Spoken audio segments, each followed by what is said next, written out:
This is Stoneleigh Abbey in Warwickshire, historic home of the Leigh family.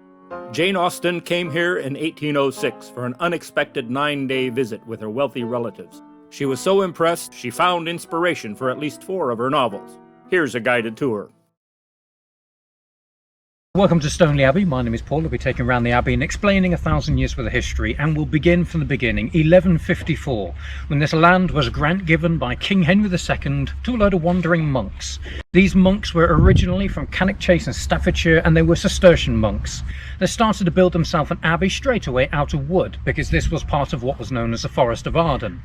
It wasn't until the 13th of April 1156 when the Bishop of Coventry, Walter Durdant, laid down the foundation stone to a church that turned into a driveway.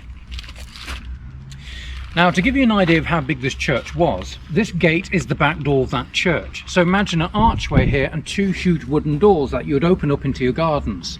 The front door of the church is pretty much where that red car is down there. So it gives you an idea of the size. It was more of a cathedral size than church. Now, there is part of the church still here. If you look by the green bush, by the window with the stickers, you can see 2 archways. And they are 2 or 5 archways that run along that wall, and they are part of the southern aisle of the church. And that's where the monks walk through on a daily basis for several hundred years, from their living quarters and the cloisters through the archways into the main part of the church itself. And that's the oldest wall you'll see today, as that's 1156. Now, everything happened here every 200 years. So from 1156 we jump to 1345, where we have an abbot by the name of Robert de Hoquelais. He suggested in a scroll, no chatting, silent order, that they build themselves a gatehouse. The gatehouse was built in 1345 and finished in 1352, taking 7 years to build. Sadly, Robert de Hoquelais died in 1349, possibly of the Black Death, so we never saw the finished product that we near enough see today. The building stands as a shining beacon of medieval build, and we believe it to be the 3rd biggest gatehouse in England of this size and utilised in this style. The biggest is known as Battle down in Hastings. The building back in the day was used as a travel lodge, where they allowed wandering pilgrims to stay there. So if you're travelling from York to London or vice versa, then it's a place that you will stop off and at least pay a little bit of money and have this location to yourself for a short period of time. But the surprising thing is the building still stands. And the reason it's a surprise is because we don't have a church, as you've just seen. We now have a driveway, which means 200 years later, somebody came knocking. King Henry VIII. The dissolution of religious buildings, the Act of Parliament, the Reformation. Not a lot of people realise that Coventry was one of the first cities to be struck during the dissolution in early 1536. So this building was one of the first buildings to be slighted during that time.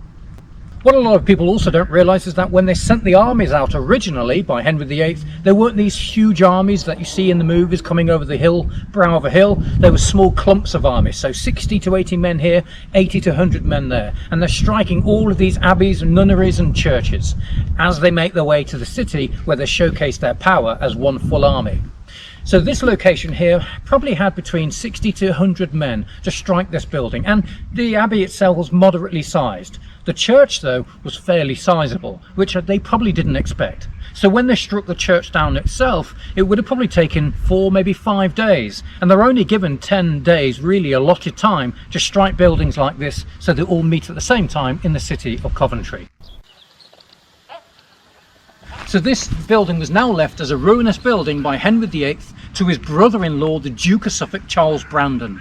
He saw this as a gift to his 2 sons, but they both died on the same day from sweating illness, which means he eventually sold it to his egotistical best friend, William Cavendish. William Cavendish was showboating to his new wife, Bess of Hardwick, saying, look, I can buy these old ruins fairly cheap and sell it for a lot more money for down the line for more money. And he eventually sold this so they could build themselves an estate in Derbyshire called Chatsworth. So the selling this was a few bricks on that building. Happy days for Bess of Hardwick. William died a couple of years later and she got the lot. But anyway, William sold this to 2 wealthy wool merchants who came riding by and took a liking of the area. These 2 men brought the land and the money 50-50% each. One of these men was a man called Rowland Hill, originally from Staffordshire. He was a gentleman who was incredibly wealthy. By the age of 65, he'd already been Lord Mayor of London twice. He had a huge amount of money and land, but he had no wife, no child, no brother or sister. So where's all that money and land going once he dies? Well, he had that young protege who he looked upon as a son. His name was Thomas Leigh, who had the other 50%. He now wants that 50% so he can have the whole 100%.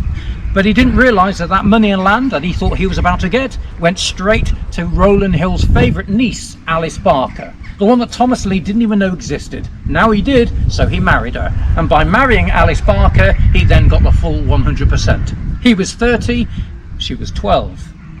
Now, Thomas Leigh eventually became Lord Mayor of London himself. Perfect timing, 1558.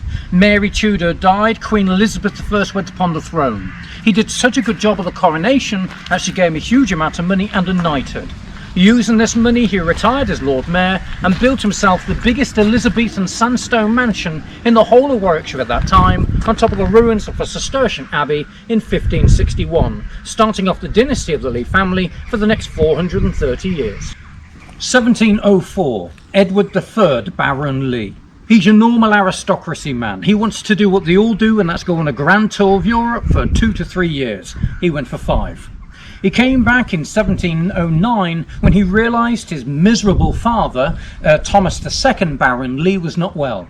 He said, "Dad, if you give me the money, I will go back to Europe and bring back the artistry that you love and add it to the house." His father said, "No, if you want money, you can do what I did, and that's marry into wealth." So he did. He married a lady called Mary Holbeach, who lived in North Warwickshire. Her family owned a quarter of North Warwickshire, so he didn't do too bad for himself. She brought a huge amount of money into the household, and what do when your miserable father dies and you've got all this money?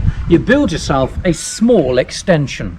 Exterior alone, it cost £1,100, and the reason for that is the windows. There was something known as a windows tax.